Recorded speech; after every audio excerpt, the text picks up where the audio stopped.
time is now 6:03, and I would like to call the Rock County Board of Supervisors meeting to order tonight. First order of business, that's the second order of business, the invocation and pledge of allegiance will be led by Supervisor Peer. Will we all stand, please?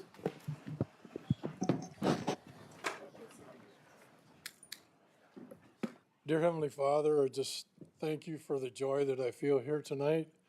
We really want to thank you especially for Tom Bryan being with us, being able to come back in his speedy recovery. We ask a special blessing upon him and his family. And Father, guide us tonight as we make decisions for the constituents that we represent. We thank you for our leadership. And we pray for our country as well, Lord, as they go into these negotiations with especially Russia and China. Please help us to serve the world as well. And we count it all a joy. And thank you for being with us here tonight in a mighty way. You're always here with us. In Jesus' name we pray. Amen. Amen. I pledge allegiance to the flag of the United States of America and to the republic for which it stands, one nation, under God, indivisible, with liberty and justice for all.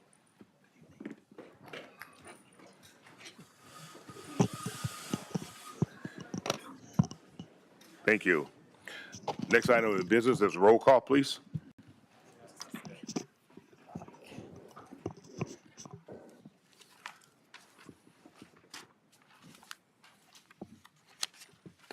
So maybe I'm not. Okay, it's okay.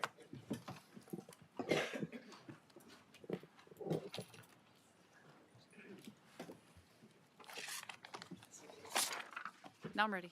All right. Okay. Mike's. Okay. Bob Zine? Here. Belkey? Present. Boswick? Here. Bryan? Here. Cullen? Here. Fugelseth? Gorman? Here. Holman? Here. Knutson? Marshall? Here. Mawhinney? Here. Peer? Present. Pennycook? Here. Rashkin? Ringhan? Here. Ryan? Schneider? Schulz? Here. Schwartz? Stevens? Here. Stone? Here. Sutter? Here. Sutherland? Here. Tillman? Here. Towns? Here. Whitledge? Here. Wilson? Here. Woodman? Here. Levy? Here. 24 present and 5 absent. Thank you. Next item, please. Next item is 4, consent agenda. 4A, adoption of agenda. 4B, approval of minutes from July 10th, 2025. C, appointments to the Criminal Justice Coordinating Council. C2, appointments to the Local Emergency Planning Committee. C3, appointments to the ADRC Nutrition Advisory Committee. C4, appointments to the Wisconsin River Rail Transit Commission. C5, appointment to the Traffic Safety Commission. That person is Sam Skog, S-K-O-G. D, recognition of county employees or others. D1, recognizing Ashley Tillery. 2, recognizing Barbara Hembrook for service to Rock Haven.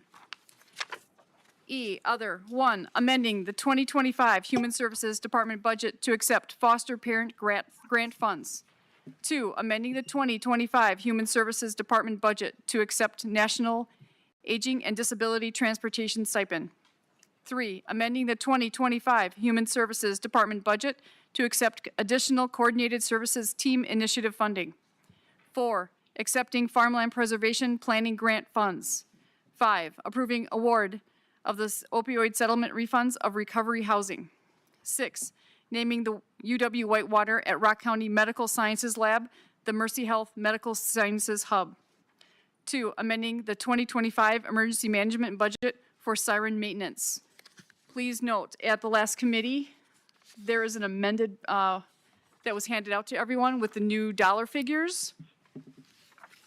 So the changes were in the source of funds. It was changed from 27,000 to 25,000. I'm sorry, 72,000 to 75,000, and the amended budget is now 0 for source of funds. For other contractual services, that stayed the same from where it was. they added in other contractual services from the administrator's office or administrator's budget. Their current budget's is 50,000. 5,000 of that is being taken and put into this funding and changes their amended budget to 45,000. So the total use of funds is $88,600. Next, the item 8, approving the 2026-2030 intergovernmental agreement with Dane County for medical examiner services. 9, establishing 2-year terms for citizen representatives on Environmental Management Systems Committee. That is the end of the consent agenda. Thank you. Would anyone like anything removed from the consent agenda? Supervisor Bodzin? Yes, I'd like to. Thank you, Mr. Chair. Please remove 6 and 7, since I'm sure there might be some questions on that as well, from the consent agenda. Thank you. Okay, anyone else would like anything else removed from the consent agenda? Seeing none, the consent agenda will include all the items that were read, with the exception of items 6 and 7.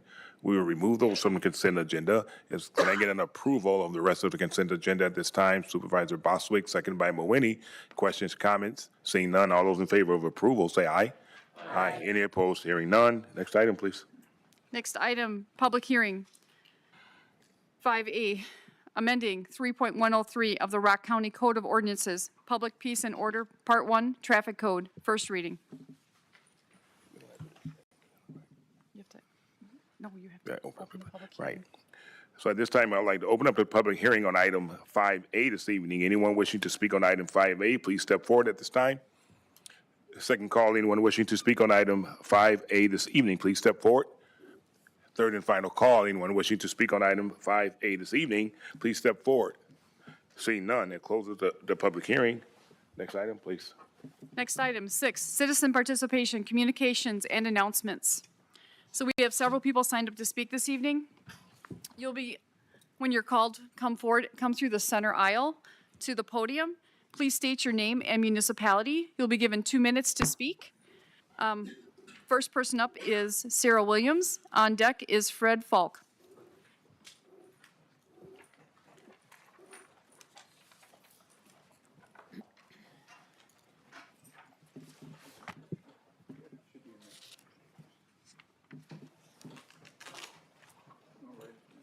Good evening. My name is Sarah Williams, and I live here in the city of Janesville, and I represent Edgerton Community Outreach, and I'm the executive director.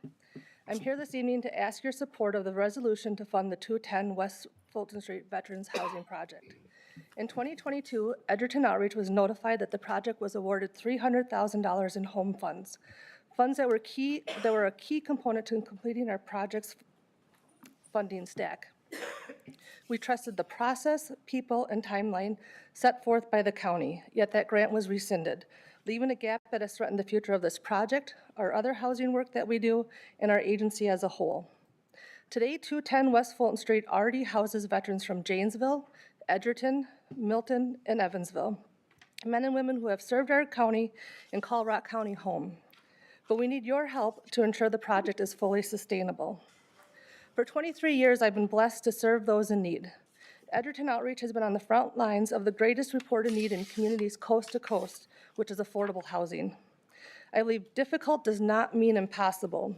When we create housing and give those in need a safe and affordable place to live, their accomplishments are amazing. This project is about more than just bricks and mortar. It's about honoring those who have served, protecting those most at risk, and creating lasting solutions for Rock County's housing crisis. We've kept our promise to this community. Now we're asking you to please help us keep our promise to our veterans. Thank you. Thank you. Fred Falk. On deck is Mark Perry.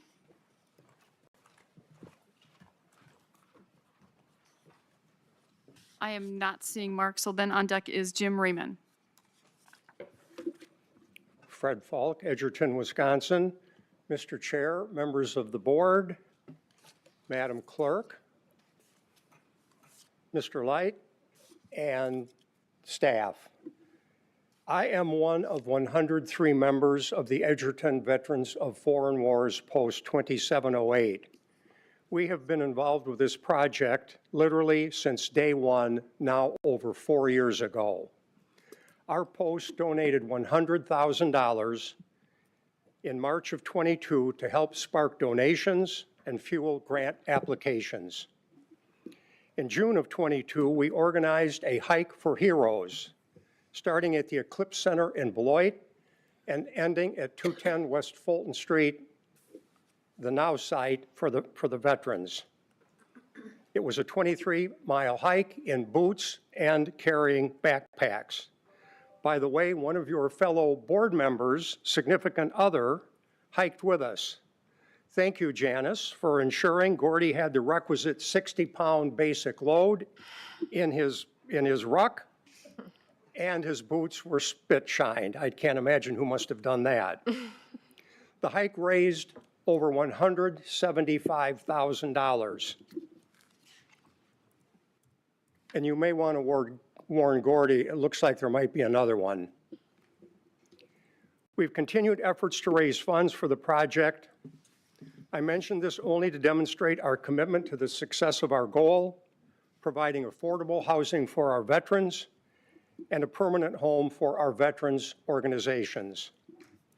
In late March, the certificate for occupancy was awarded, the 6 units quickly filling, and we thought the highest hurdles had been cleared. Several weeks ago, we learned that the $300,000 home grant had been rescinded. I was on the Rock County Board and the Finance Committee once upon a time, many, many, many years ago, and I've tried to put myself in your shoes this evening. I suspect there may be a concern about taking action now, giving the appearance of a donation to a nonprofit and veterans, a precedent that ordinarily might not be considered for obvious reasons.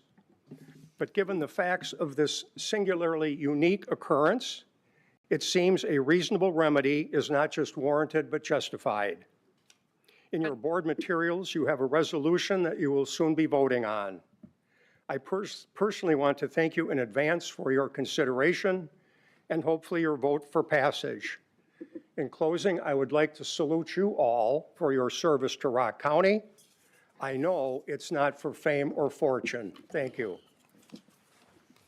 Jim Raymond. On deck is Ray Oswald.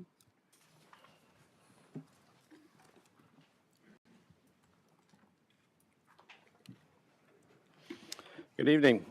My name is Jim Raymond. I'm a lifelong resident of Rock County and the Edgerton community. I've known Sarah Williams for literally decades, a kinder soul you will not find.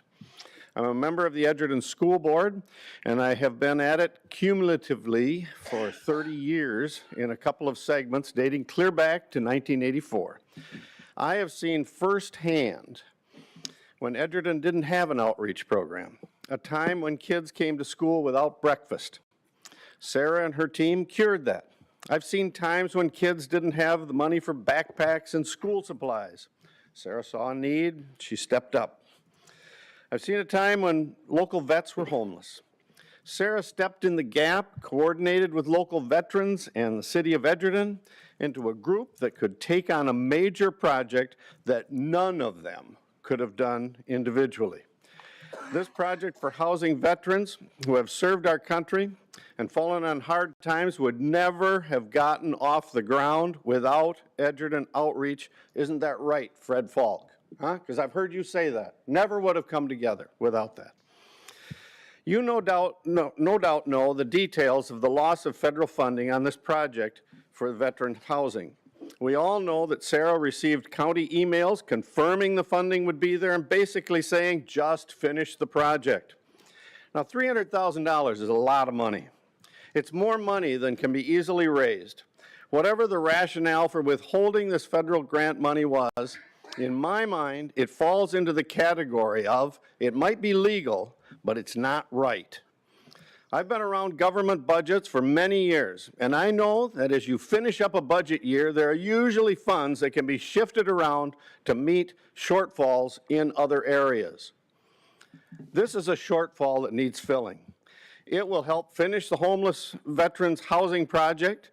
It is a gap that helps Edgerton Outreach continue as a viable entity, doing the work of helping those in our community that need to rely on their services. What happened with this funding might have been illegal, but it wasn't right. You have the ability to make it right, and we need your help. Thank you. Ray Oswald.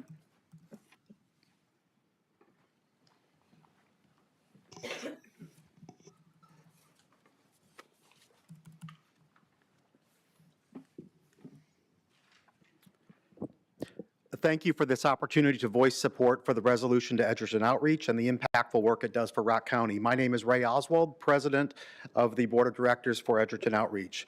Please keep Outreach whole by providing $300,000 to replace a contracted grant that was rescinded for reasons outside of Outreach's control or influence. These dollars were counted on to create housing for homeless and low-income veterans while saving a 170-year-old building, the oldest building in Edgerton. A much-needed community space includes a commercial kitchen which has been built to serve the entire community. Outreach programming includes 35 years of expertise for job and life skills, financial literacy, youth hunger programming, senior citizen support, and meeting spaces for our veteran organizations, nonprofits, public and private events. This project checks critical boxes that are important to this body as well as to all of Rock County. If Outreach is not kept whole, I fear Outreach will face closing its doors to people we serve, people that often come to us as their very last resort. This funding gap would likely prevent us from qualifying for additional loans as our cash flow simply would not support a new payment structure. I will not sugarcoat this. The unintentional consequence of a no vote tonight could shutter Outreach within months. If that happens, we will flush hundreds of thousands of dollars from our donors that supported this veterans housing project. The outreach programming that has been mentioned tonight would halt. Our staff will get pink slips, and we would be forced to displace the veterans in this housing project, as well as the other 6 transitional living housing units that we oversee. Our community is behind this. This is evidenced by the letters of support, public commentary, the presence in this room, and the private fundraising support that we have been blessed to receive over the last 4 years. The project is done. Veterans' families are housed. Our community is stronger. It's time to pay the bills, and we need your yes vote to move forward to support those in need. Thank you. Right on the buzzer, huh? So that is the last person signed up to speak, but we do have a number of people who submitted that they're in favor of Edgerton Outreach, but did not wish to speak, so I'm just going to read their names. And please excuse me if I butcher your name. So, Janet Schultz, Deb Walniak, Mickey Rodier, Dan Whitford, Zachary Wilkie, Vicki S. Morris, Christopher L. Lund, Ninewich Raymond, Rebecca Dietrich, Paul Schild, Tasha Oswald, Eric Dietrich, Mark A. Burbank, Sherry Cottrell, Jim Cottrell. My Siri turned on. Nancy Burbank, Mike.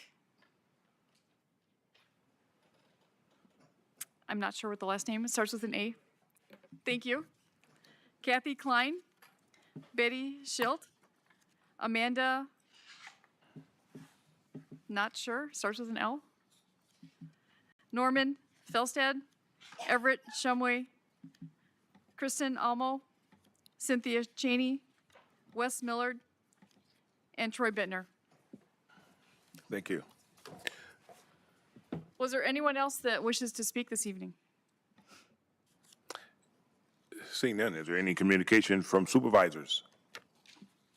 Seeing Supervisor Mawini. Thank you. I'd like to recognize our county clerk. She's been recently elected as president of the Wisconsin County Clerks Association.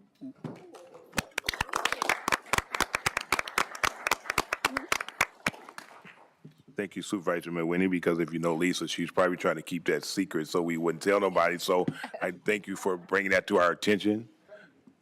You can't hide anything from us, so just so you know. No speech. No. No speech. Any other communication from supervisors? Seeing none, is there any communication from staff? Seeing none, next item, please. Next item, item 7, nominations, appointments, and confirmations. We do not have any additional. Item 8, recognition of county employees or others. We do not have any additional there. Number 9, introduction of new resolutions or ordinances by supervisors for referral to appropriate committee. At this time, is there any supervisor who has a new resolution or ordinance that they would like to present at this time? Seeing none, next item, please. Next item, item 10, reports. 10A, 911 communications report. Fred Carr, Director.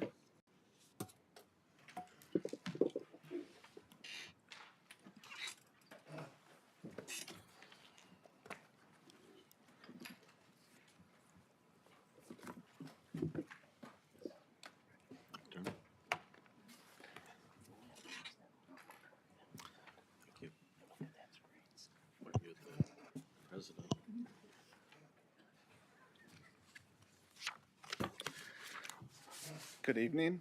My name is Fred Carr. I'm the director at the Rock County 911 Center. I've been the director there since October of 2023, I believe. I've been an employee there since May of 2012. Randy wanted me to make this about a half an hour. I told him 10 minutes sounded better, so we'll shoot for that. No, he told me 10 minutes, so we'll keep it to that. Just go through some stuff. Really, 10 minutes doesn't do justice to the work that our people do day in and day out. Included our mission statement right here on the front, along with a nice mural that we have hanging in our building that represents the entire county, all the municipalities and villages that we dispatch for. So we're really there to provide that, provide citizens and travelers even fast, effective public safety services 24 hours a day, every day of the year. And that's exactly what our people do. Quick little kudos to them. I worked with them third shift last night because we were a little short. And it was a group of 6 people, and they got the job done. And it's what they do every day. It's what they're doing right now. It's what they do on Christmas. When you're with your family celebrating, they're there. So really could not emphasize everything to do with this presentation. Highlights the good work that our people do. So you should be very thankful for that. And if you're willing, our doors are always open for you to come take a look. A little bit about us. So we dispatch for all police, fire, and EMS agencies in Rock County. They're all listed there if you want to read them. That's not always the normal way things are done. Similar to all counties adjacent to us, Greene County, Dane County, Walworth, and Winnebago, they do not have one central dispatch center. So we're lucky in that regard. We have everybody in the same room that is from answering the phone to sending the ambulance to calling the railroad because there's something wrong. Everyone's in the same room. They can communicate, collaborate, work together, help each other out to get whatever the problem is done. And you know, there's counties right now that are looking to go to that model. Greene County specifically, they've reached out to me to kind of see what we do and how we make it work as good as we do. So we're really thankful to be a center that people look to for guidance to try to employ that model for them because it works so well here. So all of those police and fire and EMS departments rely on all the stuff that we provide for them, from you know, the money that we ask for to have a new phone system to answer the phone efficiently and find out where someone is, to the CAD system that ships them the call so they can see where they're going, to you know, the people in the seats. So that's the real pinnacle of all of that. So a little bit about our department here. One director, me. Three people under me. We have an administrative professional, an assistant director, and also not very common in any 911 centers, we have our own GIS coordinator. I joke with her, I don't know what she does. She does her job so well. She makes maps, she makes sure that addresses are correct, common places. So if, Larry's Bakery once was there and now it's Paul's Flower Shop, we need to know that so we can send them to the right place. And she spent, Chris Peel is our GIS coordinator. She's been there since the building opened when I was in middle school. So that's pretty cool. I gotta make somebody laugh, right? I say that very nicely. So there's a lot of dispatch centers that do not have their own dedicated GIS coordinator or person. So they rely on a singular one countywide that spends, 2-3 hours a week helping them. We have her in our building every day to make sure that our phone system, the information that gets input into that when you call 911, that information is directly because she did her job to plot that on a map so that we can send you a fire truck, a police car, or an ambulance, or whatever you may need. So, then we also have a training and quality assurance manager. He's responsible for, it's your first day, need to teach you how to do your job, all the way up to you've been here for 30 years. We need to provide you continuing education so that you're up to date on everything you need to know and all the certifications you need. 6 shift supervisors, and then 36 call takers and telecommunicators. So really the 36 dispatchers and the 6 shift supervisors are the frontline people that are in the seat every day doing the job, making sure that people get the help they need. So yeah, that it might not seem like a lot, but it's really not, I guess. When you break it down, there's 7 people on first and second shift at a time and 6 on third. But they get the job done because of all of the other things that go into it. We have a really remarkable training program, continuing education. We empower our supervisors to do their job, to help coach them and to be the best people they can. And those supervisors also help with day-to-day things when a lot of people call at once, they're helping with that, and really hands-on group of people. So part you're probably most interested in is where do all the dollars and cents go? I don't know how easy that is to see. Not super easy, sorry. The biggest piece of the pie, about 82% wages and benefits. We don't pay half bad, but there's also counties that pay more.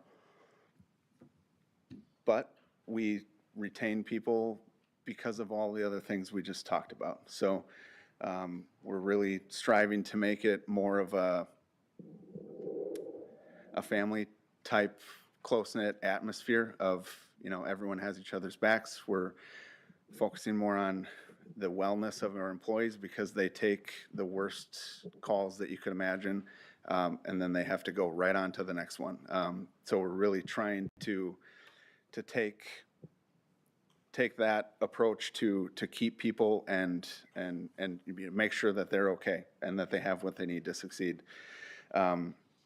The other parts, training, that $42,000 goes a long way to train about 45 people. So we really try to do a lot of stuff in-house and get the most bang for our buck to really provide the top-notch training that they need to stay up to date, but also stay relevant and the best they can at their job. So, yeah, moving on. A little bit more about that training. So the onboarding. So it's a 2-week orientation. When I started, I was an electrician. I came in, I had no idea how to be a dispatcher. So we take people with customer service and relatable skills to help other people, and we teach them what they need to know with all that stuff on the left there. And, you know, how do you answer the phone? What are our policies? What are our procedures? You know, what do you need to know to hit the ground running? And then that initial training after 2 weeks leads us into the next 50 weeks of their training before they're fully released. So I'll do call take, Beloit Police Dispatch, Janesville Police Dispatch, County Law, Fire, and EMS. So all those things together from start to finish is about a year long. So it's super intense. There's breaks built in to, you know, let people absorb and learn and grow. But it is a very labor-intensive process to get someone that is capable of being on their own. What are those people doing after they're released? This is a good breakdown of that. So in 2024, we took 57,570 911 calls. It's about 170, 160 a day, if I did the math right a little bit ago. The standards that we have to abide by have changed a little bit in recent past. But we're looking for 90% of those calls to be answered in 15 seconds, and we did that.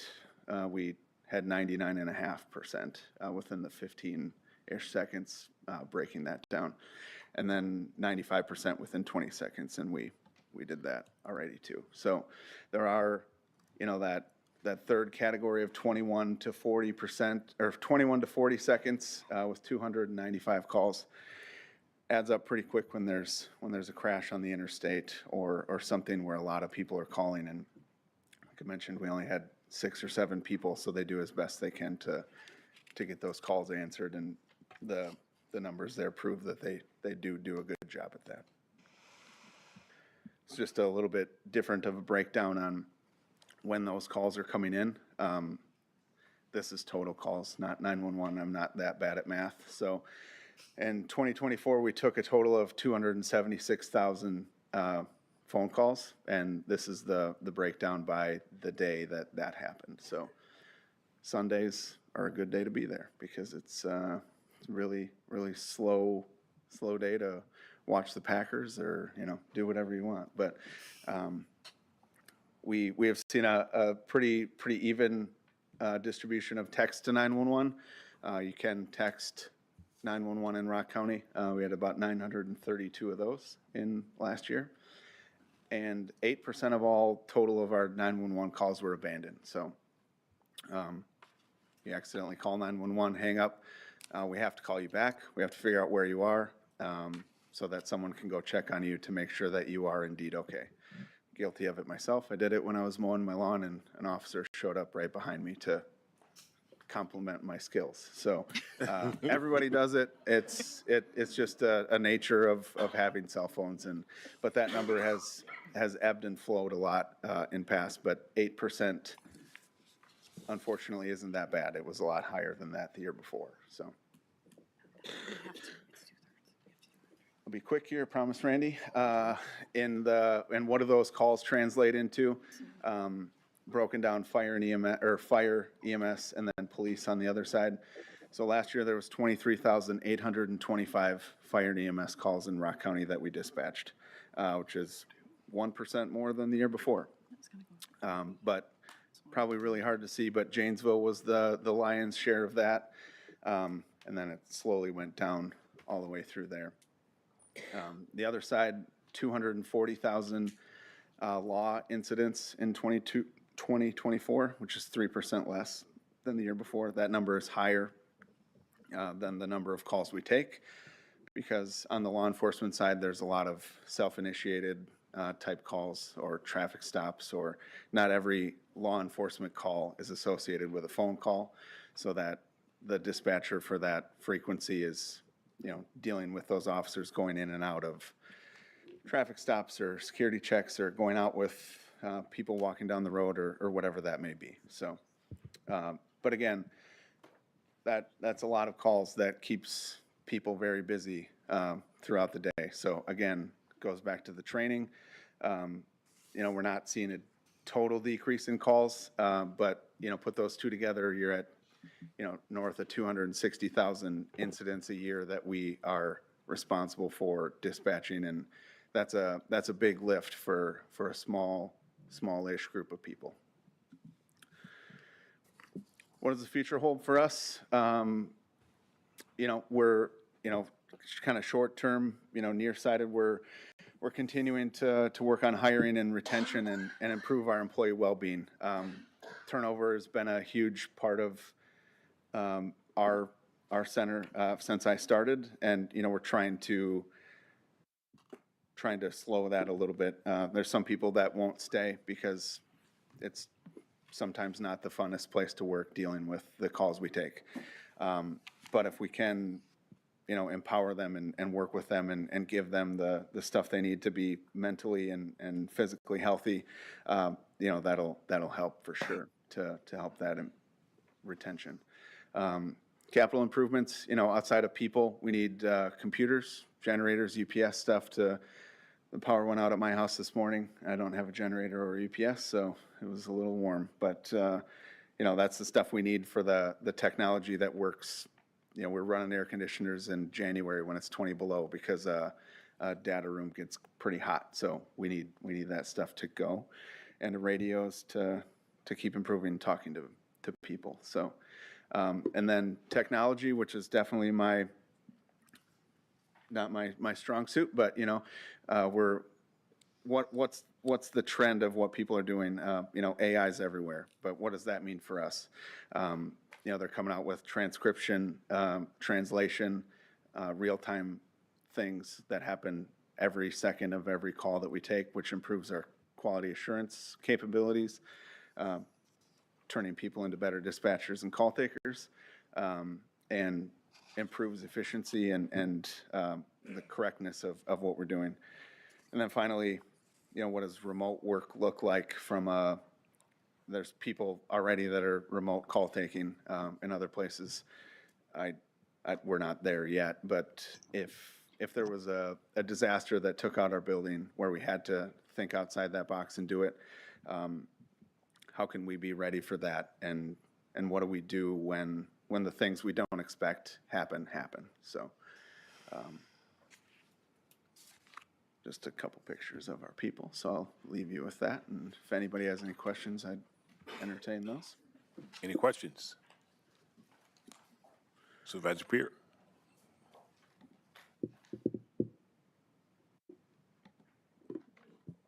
Trying to get the green light. I just want to thank you for your service, you and your staff. Just a curiosity question also. Considering retention, what is the average length of time that people have been there, do you know?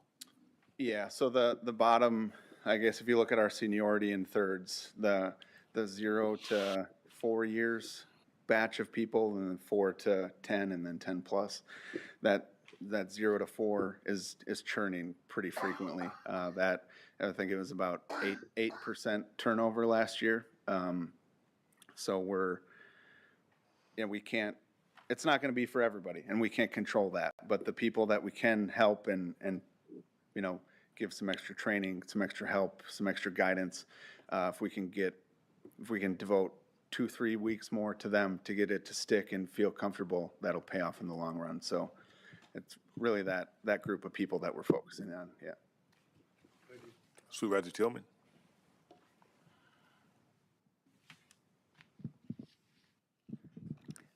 Thank you, Mr. Chair. Couldn't get my mic turned on. I just want to say, as somebody who's had an opportunity to witness the service provided by the 911 Center, I want to thank you, Fred, for your leadership of the center. And I also want to really recognize the commitment, the professionalism, and just the level of service of your team. I know it's a difficult job, and I know that we sometimes don't understand how complex the job is. But I just want to really have you go back to your staff and tell them that we appreciate what they're doing every single day. You bet. Thank you. Anyone else?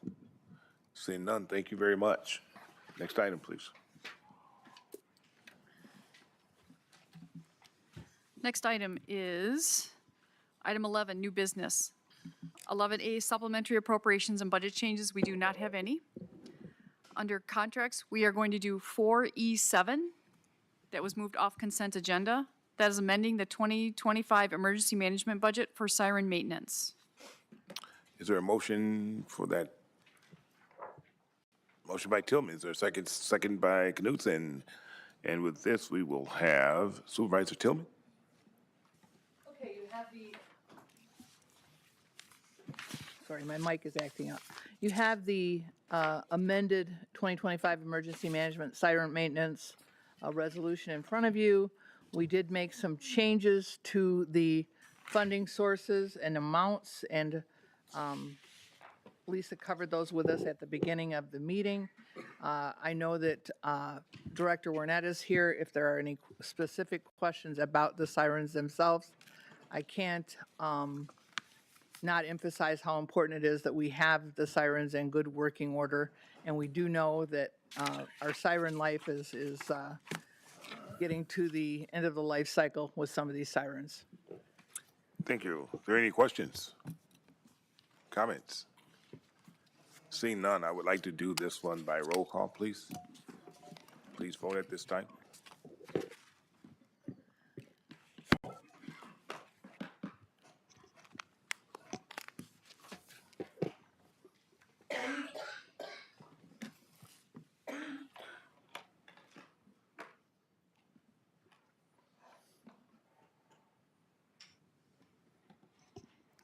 Yes, 23, 1 no.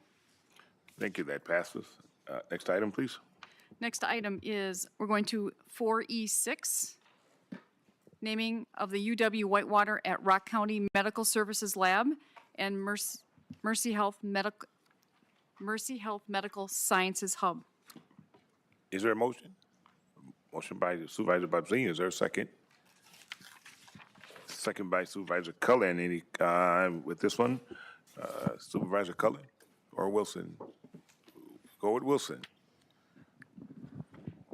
Thank you, Mr. Chair. As you're aware, the UW Whitewater Rock County now has a nursing program.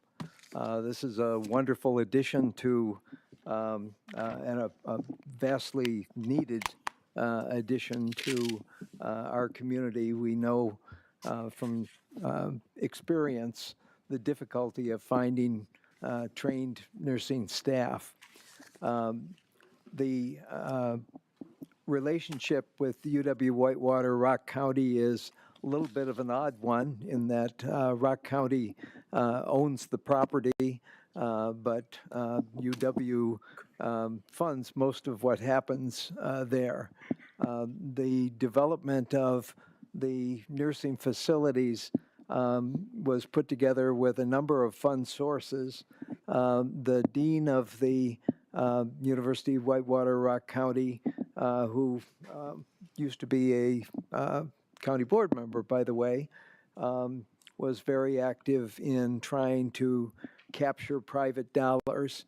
There is going to be a second resolution that will come before us for another amount for naming as well. This one is $500,000 from Mercy Health, and it will designate the lab area, a larger area, as the Mercy Health hub. The $500,000 will be provided in 5 segments, $100,000 per year over a 5-year period of time. The second resolution is $100,000, and it will be for an area that is a separate, smaller area within the hub. So if you can imagine, this is not naming rights for a building, it's naming rights for a section of the building, and that section of the building then has got subsections to the area. The ability to raise these dollars are very important, and it is filling the community need. The requirement from the county board is that we do bring naming rights to the county board, and it requires exceptional vote in order to choose to name a facility or to name an area of a facility. Actually, it's a little unclear whether we need this exceptional vote to name an area.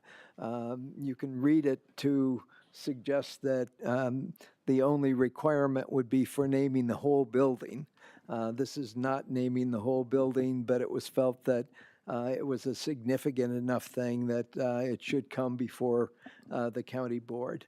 And so you have the opportunity to place the Mercy Health name on this nursing area and $500,000 gift that doesn't come to the county, but does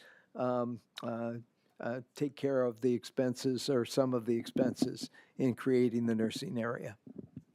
Thank you. We do have a motion and a second. Are there any questions, comments? Supervisor Ababsi?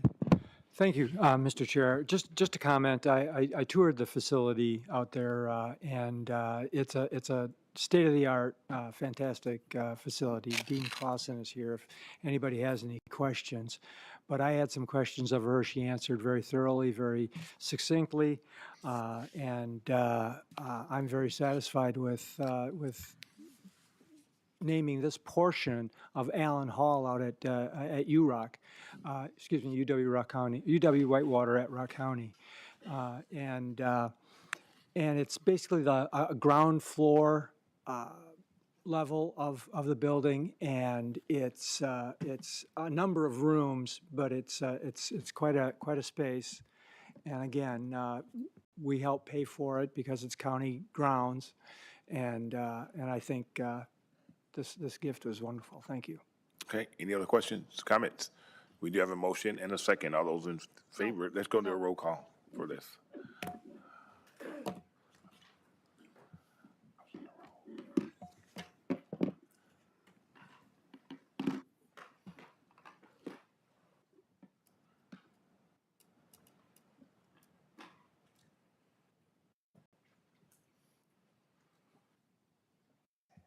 Twenty-four yes, 0 no. Thank you, and that also passes. Next item, please. Next item is 11C, approving changes to the county health insurance plan as recommended by the Health Insurance Plan Ad Hoc Committee. Is there a motion? Motion by Towns. Is there a second? Second by Woodman. Supervisor Towns? Thank you, Mr. Chair. I think all of us have seen this before. It was, came directly out of the report that the employee group spent close to a year working on. These are some of the recommendations, and as our administrator gets close to trying to put together a budget, he needs some direction, and so this is making those recommendations official. And mostly it maintains dual providers, Mercy and SSM Dean, and it retains the Healthy Employee Incentive Program, requires a 6% contribution from full-time employees who use the wellness program, 10% from those who do not. And then there are a few plan design changes that you can note at the bottom of the resolution, including the deductible change and the co-insurance change. So, Are there any questions? Seeing none, this is also a roll call. We do have a motion and a second. Please vote.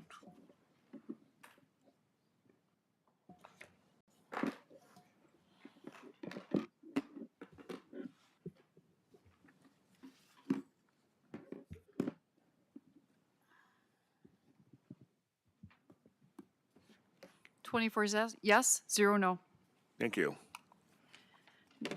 Next item, please. Next item is 11D, funding for the Edgerton Community Outreach and renovations to structure located at 210 West Fulton Street in Edgerton, Wisconsin. Is there a motion?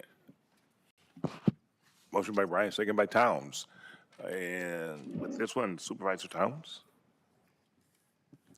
thank you again, Mr. Chair. This was just discussed at length in Finance Committee, so I'm going to apologize for repeating some of my remarks for those of you who sat in that meeting. But I think it warrants a little background. Some of you may or may not be aware that Rock County is a partner in a consortium with the City of Janesville and the City of Beloit to deliver federal HUD home grants. City of Janesville serves as the fiscal agent in that consortium. And you've heard this evening from some of the folks involved in that Edgerton Community Outreach Organization, which is a nonprofit headquartered in Edgerton, but it provides multiple services to folks in need in Rock County, including but not limited to food pantries, transitional housing for domestic abuse victims, supplies for school-age kids, a thrift store, and most recently, housing development for homeless veterans.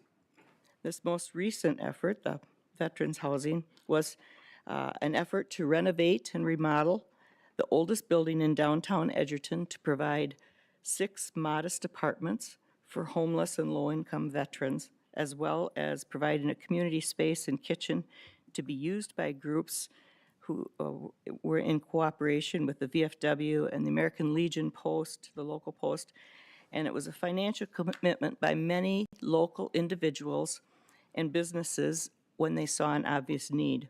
The project has been completed beautifully.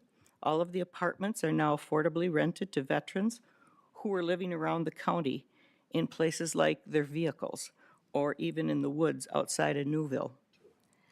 During the fundraising effort, Edgerton Outreach was eligible and awarded a HUD home grant through the consortium for $300,000, and that was in January of 2022. These dollars were calculated in as part of the capital stack for the project. The point person giving them instructions throughout the project was an employee of Rock County. Edgerton Outreach proceeded with the construction based on the instructions they were given by this county point person, and they expected to claim the grant last spring when the project was finished. In the spring of 2024, Edgerton Outreach received an email from Rock County that the grant packet had been sent to the Rock County Housing Authority and the closing would soon be completed by the county. Part of this packet required a contract between Rock County and Edgerton Outreach. Edgerton Outreach waited for months, but a signed copy of the packet was never returned to them, even though the executive director of Edgerton Outreach inquired about this more than once. This is where I entered into the issue. Late last year, I was called and asked by Edgerton Outreach to see if I could find the signed contract and obtain a copy of the packet for Edgerton Outreach. It took a few weeks to find it, but I did. And after finding the contract, it moved along with a signature and was returned to Edgerton Outreach in early December 2024. When the project was finished, Edgerton Outreach proceeded to claim the $300,000 grant, only to be told by the fiscal agent at the City of Janesville that the project did not follow the correct process and Rock County had not signed the contract soon enough and she would not approve payment of the grant. We have met with the fiscal agent to discuss all of this, and she either will not or cannot change her rejection. We have also contacted the regional HUD office in Milwaukee, only to be told there is no appeal process, and they will follow the approval or rejection of the fiscal agent. So, to HUD and the fiscal agent, $300,000 may not seem like a lot of money, but to a small community who built a capital stack to take on a significant project based on a promise from government, it is the difference between success and failure. Edgerton Outreach's only sin was that they trusted government. $300,000 is still owed to the contractor, and if not paid, it will likely put Edgerton Outreach out of business. I sincerely believe that Rock County could have done better. We should have done better. As the HUD expert, Rock County gave directions to Edgerton Outreach, telling them to move ahead because everything was in order. These instructions are documented, but as the HUD contact, Rock County was not expedient in processing the necessary paperwork in a timely manner. The directions given to Edgerton Outreach were incorrect and erroneous. The paperwork sat for months at Rock County without being reviewed or signed.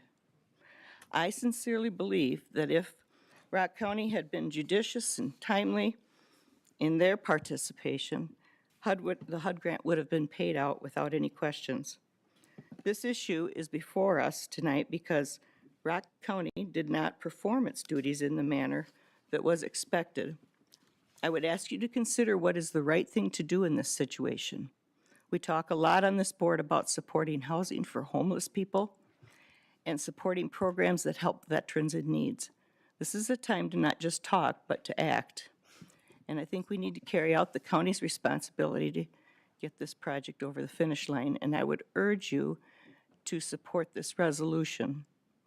And the resolution, as you can see, is written to use $300,000 from the prior year's sales tax account. We have, and Mr. Light can explain it in more detail, but we have over $1 million sitting in the prior year's sales account. And of course, it's not like there isn't a place to use it, because there's lots of places to use money. But the money is there, and I would, that would be my recommendation to cover the loss that they're going to suffer because of our negligence, really, I think. Thank you, Mr. Chair. Thank you. Any questions? Supervisor Sutherland. Thank you, Mr. Chair. My understanding, this housing project has some serious financial shortfalls. While this funding request will have an impact, it's not going to solve the project's overall financial gap, nor will it address the forecasted operating shortfalls. For such a large funding request, the resolution notes, I think, are thin, and there's no executive summary to kind of fill us in on some more information. More like the specifics of how Rock County staff erred with this federal home fund. During my time on the board, and this is my opinion, this isn't about whether we should do it or not. Instead, it's about the decision-making process that's being used. There's been various changes to tighten down things from both a process and a funding perspective. These changes are supposed to apply universally, thereby, creating a sense of consistency and a level playing field. Plus, every funding decision in some shape or form represents a policy decision by this board. Can county administration or board leadership explain how and why this current funding is so special that it's exempt from the rules and processes that we're supposed to follow? We spent a lot of time and energy discussing and debating how various community and nonprofit organizations are funded through the county's annual budgeting process. This current funding request is aligned with those community initiatives. Therefore, it should be subjected to the same scrutiny as those other requests have faced. After all, this is about 80% of the total funding allocated towards those community initiatives. Since this funding request is housing related, why wasn't this project part of Rock County's Housing Authority's ARPA funding recommendations? There's a disconnect here, and this would have been the time and place to bring this project forward, I think. Thank you. Supervisor Stevens. Thank you, Mr. Chair. Couple of things. There's nothing in this resolution that's going to, we just had a conversation about nonprofits, accountability, reporting, and there's nothing in this resolution that's going to require them to do that. So that was a conversation that we just had. Second, there's nothing in this resolution. If we're talking about providing for, I'm not saying we shouldn't do it because I'm a veteran, one. And two, this is a housing issue, both things that are near and dear to me. I'm talking about the merit of the resolution. We like merit. So there's nothing in this resolution. If we're going to be talking about funding a nonprofit and just moving forward for the next elected body, and we're talking about Rock County messed up, there's nothing in this resolution that even talks about that. There's no whereas in here about that or anything. If that's the reason, if that's why we're here talking about that, and if that's the reason for this resolution, I kind of feel like that should be in here. That's just my opinion. Thank you, Mr. Chair. Supervisor Gorman. Thank you, Mr. Chair. I was a little surprised just now and in the Finance Committee before this to hear that this is an issue that Supervisor Towns and others have been working on since January and even previously. I did not become aware of this at all as an issue until I happened to be at Edgerton Night Out last week and talking to the mayor, and he mentioned that we as a county had withdrawn, or I don't remember the exact words, but we had revoked or $300,000 in funding. And I said, I'm on the county board. I don't serve on all the committees, but I pay pretty close attention. I don't remember ever voting on that. I don't remember ever having that discussion.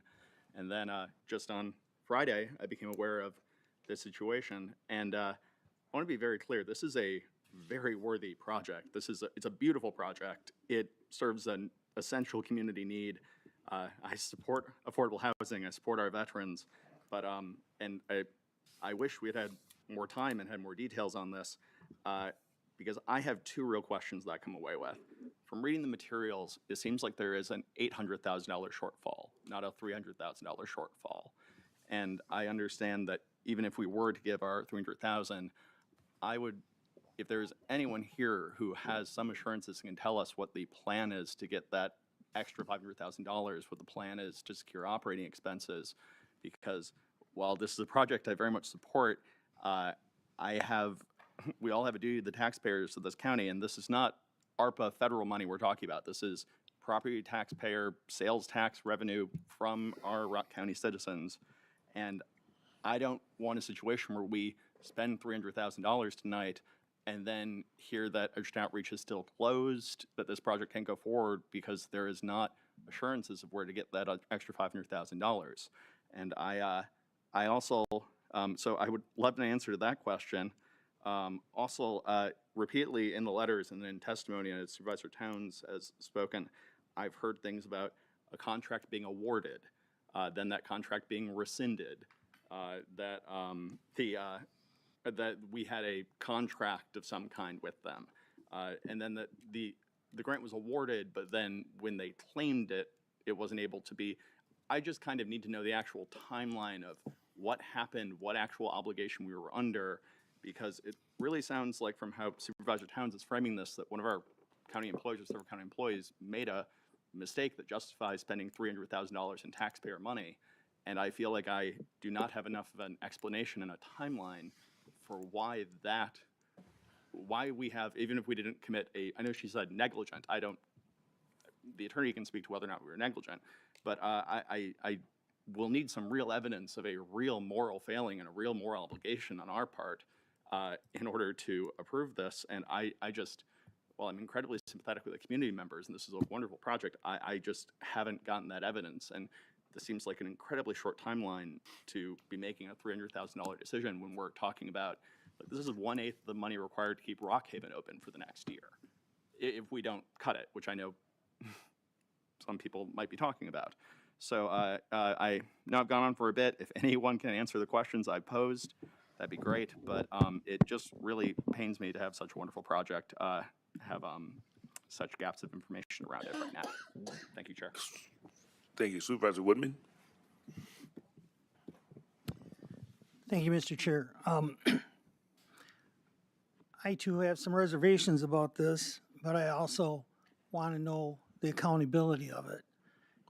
And because I'd like some more information to make a better decision, although I probably do support this, I would like to amend this to our next meeting so that we can investigate this more and get a more formal presentation.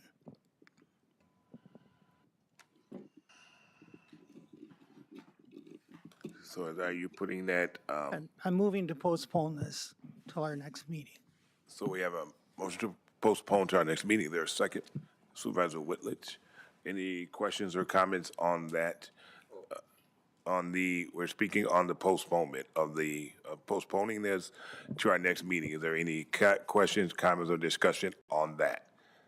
Supervisor Towns, or Supervisor Holman, did you speak to that? I had a different question. Okay, Supervisor Towns. Thank you, Mr. Chair. If folks have specific questions, the folks from Edgerton Outreach are here. Perhaps they could answer some of those questions. Okay.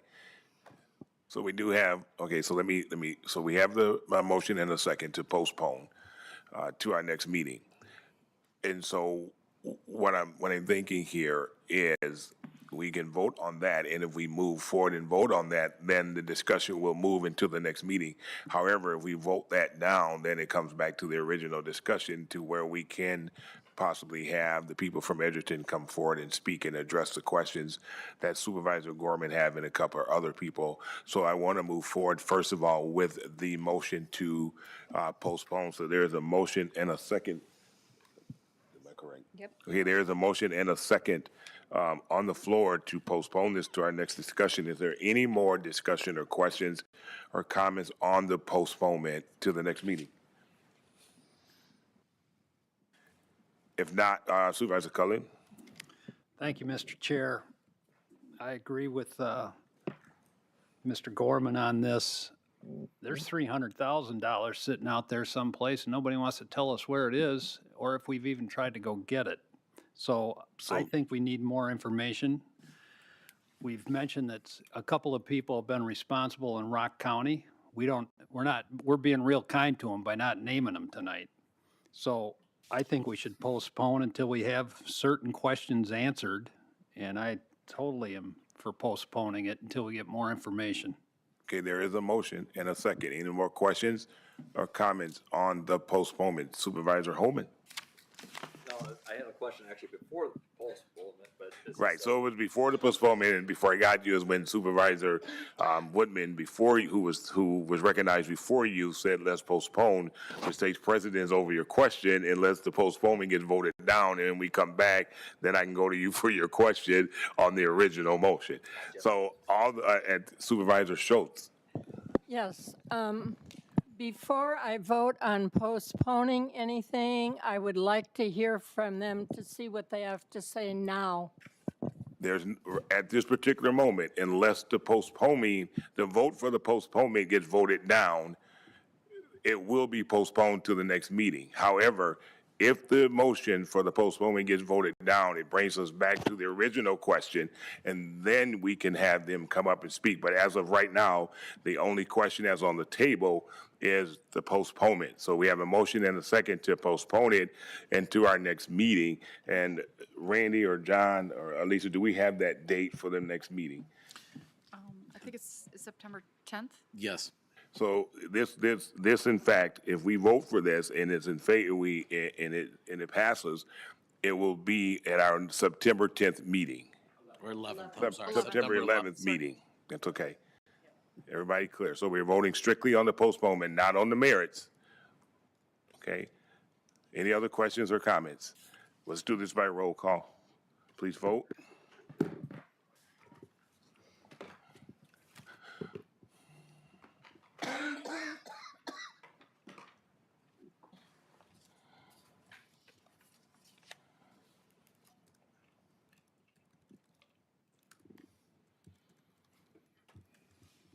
Fifteen yes, 9 no.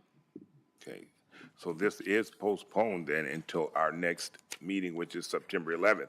Now, I would ask the county administrator at this time, I'm going to provide a little direction here that there's supervisors that said they have questions that they would like answers to. So at this time, I will instruct or ask the supervisors if you have particular questions that you would like answered at that meeting or before that meeting, that we provide them to the county administrator. And John, what date would you like them by? I would like the questions, if possible, by no later than this coming Tuesday. So if you have specific questions related to this issue, please have them to the county administrator by this Tuesday of close of day at 5:00 p.m. because that gives them ample time to do their research and then also be prepared on that September 11th meeting so we can go ahead and move forward with this so the residents of Edgerton and don't have to keep coming back over and again. And I would also ask at this time if the residents or there would be a spokesperson from the group that you kind of heard where the discussion is going tonight and some of the questions that if you could be prepared to speak to that just in case we call on the spokesperson from the organization to come forward and speak. So maybe you can work with our county administrator or Supervisor Towns. But what I want to be clear is when we come here on September 11th, that I want to have all our facts in a row so we can certainly move forward and vote on that night and move this forward. I think we had some discussion here tonight, and I think the ones who said let's postpone this for just to get some specific questions out there. But please, I'm asking everyone to come prepared that night to vote and then have our questions answered. So please get your questions in, but no later than Tuesday, 5 o'clock p.m. Supervisor Cullen. Thank you, Mr. Chair. I'd personally like to apologize for this situation to the people from Edgerton who took the time to come here. I think Rock County is at fault.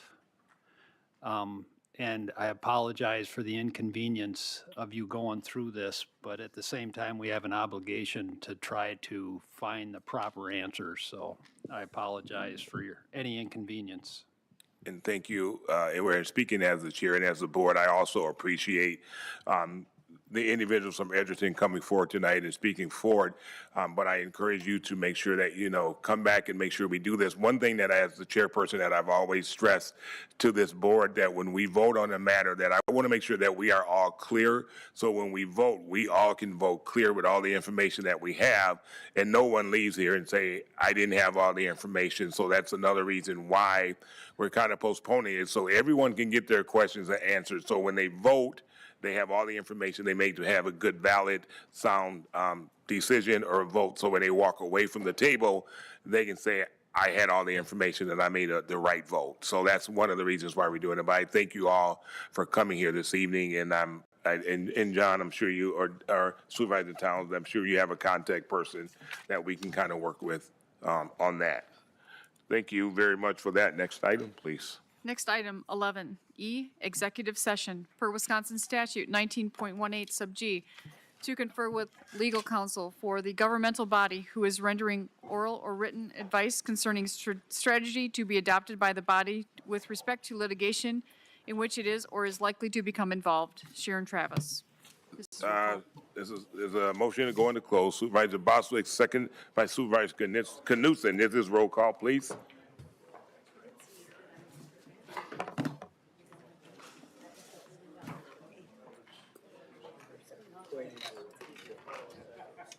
Supervisors, please vote. We need to go into roll call.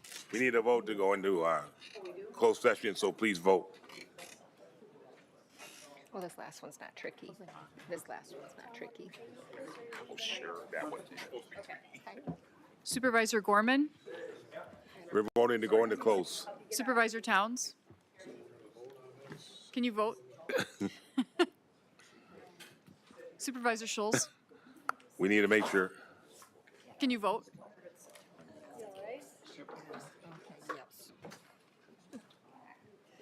Okay.